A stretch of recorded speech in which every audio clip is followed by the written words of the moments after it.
That rain is having an impact on local farms. And new tonight, the weather has farmers in a waiting game that could prevent summer produce from being planted on time.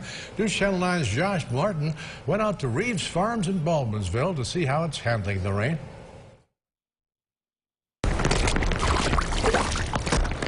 At Reeves Farms, it's what you don't see that stands out. Right now, there's no planting going on, and the greenhouses are full as farmers wait out the weather. Oh, geez, there's probably almost 100,000 plants in here. That's where operations manager Karen Reeves and I took cover from the rain. Normally by now we've planted all our cabbage, and we've gotten a little bit of it in, but you'll see there's a lot of it outside still, too. The relentless rain is really putting Reeves in a race against time. Its equipment can't get into the fields because it's so wet. The fields will need several days to dry out, and right now, that relief isn't on our radar anytime soon. Now, if it doesn't stop here pretty quick, it's going to be really difficult for us to get our plants in, and it is going to mess up our timing. You know, so this week, really, if it continues beyond this week, we're really going to start getting behind it.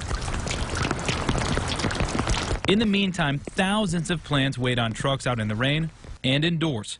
Potential produce for your family forced to wait out the weather. You know, the weather for a homeowner is a lot different than a farmer. So if it's rainy, yeah, you might cancel your plans or you can't mow your lawn.